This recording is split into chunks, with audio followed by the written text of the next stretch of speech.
आज ही Doubtnut app download करें। Doubtnut पर होगा अब आपके सभी मैथ्स, केमिस्ट्री, फिजिक्स और बायोलॉजी डाउट्स का सफाया। बस अपने क्वेश्चन की फोटो खींचो, उसे क्रॉप करो और तुरंत वीडियो सोल्यूशन पाओ। Download now. इस क्वेश्चन में हमारे पास दिया हुआ है कि the correct statements about the following sugar X and Y is और आर। मतलब यहाँ पर जो हमारे पास स्टेटमेंट दिया हुआ है इनमें मतलब देख सकते हैं हमारे पास जो फिगर दिया हुआ है एक्स और वाई का, ये दोनों शुगर हैं और इनके बारे में कुछ स्टेटमेंट्स दिए हुए हैं हमें नीचे, और हमें बताना है कि इनमें से कौन सा स्टेटमेंट सही है। तो स्टेटमेंट के तौर पे हमारे पास क्या दिया हुआ है कि x is a reducing non reducing, मतलब, और दूसरा जो है वो ग्लाइकोसिडिक लिंकेज के बारे में है। तो बेसिकली हमें रिड्यूसिंग कौन सा है और नॉन रिड्यूसिंग कौन सा है और ग्लाइकोसिडिक लिंकेज वहाँ पे किस तरीके का है ये हमें बताना है। ठीक है, तो मैं आपको बताना चाहूँगा कि जो एसेटल ग्रुप होते हैं, मतलब वैसे एसेटल ग्रुप जिसमें कि हेमी एसेटल हो, मतलब सॉरी, वैसे एसेटल ग्रुप जिसमें कोई फ्री हेमी एसिटल ना हो, यहाँ मैं लिखता हूँ नो फ्री हेमी एसिटल, तो वो क्या होंगे, वो एक नॉन रिड्यूसिंग शुगर होंगे। ठीक है, इसको मैं लिखता हूँ, ये है नॉन रिड्यूसिंग शुगर। ठीक है, लेकिन वैसे एसिटल जिसमें कि फ्री एसिटल ग्रुप हो, मतलब फ्री हेमी एसिटल ग्रुप अगर हो एसिटल में, तो उसको हम क्या बोलते हैं, ये हमारा रिड्यूसिंग शुगर होता है। ठीक है, और ग्लाइकोसिडिक लिंकेज की बात की जाए तो अगर हमारे पास जो कार्बन होता है, मतलब ऑक्सीजन के राइट साइड में जो कार्बन होता है, मतलब अगर C1 की मैं बात करूँ, कार्बन नंबर 1 जो होता है उसमें जो हमारा ग्रुप लगा हुआ है, मतलब अ, जो बॉन्ड है वो हमारा अगर अल्फ़ा पोजीशन में है, अल्फ़ा पोजीशन पे अगर बॉन्ड बन रहा है C1 कार्बन पे, तो वो हमारा अल्फ़ा ग्लाइकोसिडिक लिंकेज होगा, अल्फ़ा ग्लाइकोसिडिक लिंकेज होगा। लेकिन अगर C1 कार्बन पे बीटा पोजीशन में बन रहा है तो वो बीटा ग्लाइकोसिडिक लिंकेज होगा, वो बीटा ग्लाइकोसिडिक लिंकेज होता है। ठीक है, तो अल्फ़ा बीटा पोजीशन मैंने बता दिया। कार्बन 1 में अगर अल्फ़ा पोजीशन क्या होता है, अल्फ़ा पोजीशन वो होता है कि C1 और C5 में जो है वो OH ग्रुप अगर ऊपर, मतलब डाउनवर्ड पोजीशन में होगा या फिर अपोजिट डायरेक्शन में होगा, अगर होगा तो वो अल्फ़ा पोजीशन होगा। और बीटा पोजीशन वो होता है कि C1 और C5 पर जो मतलब C1 पे जो O है और C5 पे जो CH2OH है, उनका पोजीशन जो होगा वो अगर सेम डायरेक्शन में होगा तो वो बीटा पोजीशन कहलाता है।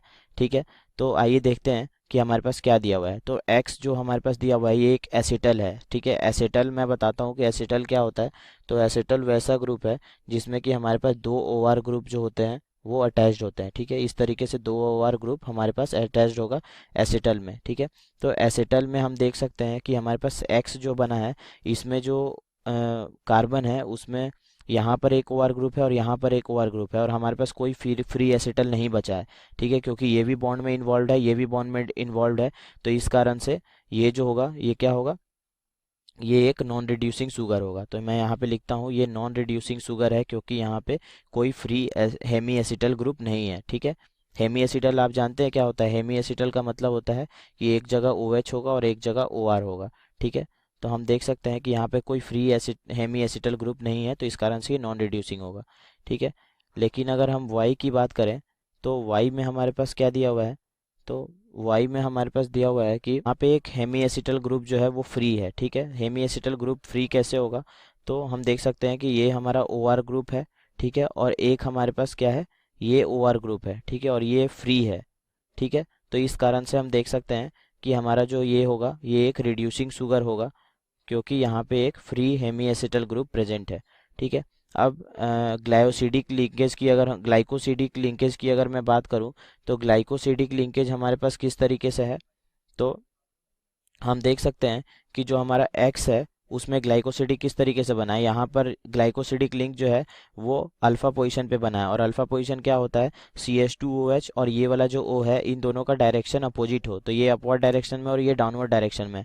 और यहाँ पे इसको डाउनवर्ड डायरेक्शन जो होता है इसको हम अल्फा बोलते हैं, तो यहाँ पे अल्फा ग्लाइकोसिडिक लिंकेज है, अल्फा ग्लाइकोसिडिक लिंकेज है हमारे पास। ठीक है, और अगर हम Y की बात करें तो Y में हम देख सकते हैं कि जो CH2OH है और ये वाला जो ऑक्सीजन है इन दोनों का जो पोजीशन है वो ऊपर की तरफ है, मतलब सेम डायरेक्शन में है, तो ये बीटा पोजीशन होगा। तो इस कारण से यहाँ पे हम देख सकते हैं कि बीटा ग्लाइकोसिडिक लिंकेज यहाँ पे प्रेजेंट है। तो हमारा कौन सा ऑप्शन करेक्ट होगा, तो फर्स्ट ऑप्शन में हमारे पास कह रहा है कि X is reducing and Y is not reducing, तो ये गलत है क्योंकि हमारा X जो है वो नॉन रिड्यूसिंग आया है और Y रिड्यूसिंग आया है। तो B ऑप्शन जो होगा वो सही होगा क्योंकि ये X नॉन रिड्यूसिंग है और वाई रिड्यूसिंग है। सी में हमारे पास कहा गया है ग्लाइकोसिडिक लिंकेज के बारे में। तो ग्लाइकोसिडिक लिंकेज एक्स में हमने देखा था क्या हुआ था, अल्फा ग्लाइकोसिडिक लिंकेज था, और वाई जो है उसमें हमारे पास क्या हुआ है, बीटा ग्लाइकोसिडिक लिंकेज है। तो ये ऑप्शन सी जो है वो भी बिल्कुल सही है, और डी गलत होगा क्योंकि यहाँ पे उल्टा दिया हुआ है बीटा और अल्फा। तो आंसर हमारा कौन सा है, बी और सी जो है वो इस क्वेश्चन का राइट आंसर है। ठीक है, थैंक यू। क्लास 6 से 12 से लेके नीट, IIT, जेई मेंस और एडवांस के लेवल तक 10 मिलियन से ज्यादा स्टूडेंट्स का भरोसा। आज ही डाउनलोड करें डाउटनेट ऐप या व्हाट्सएप कीजिए अपने डाउट्स 8400 400 400 पर।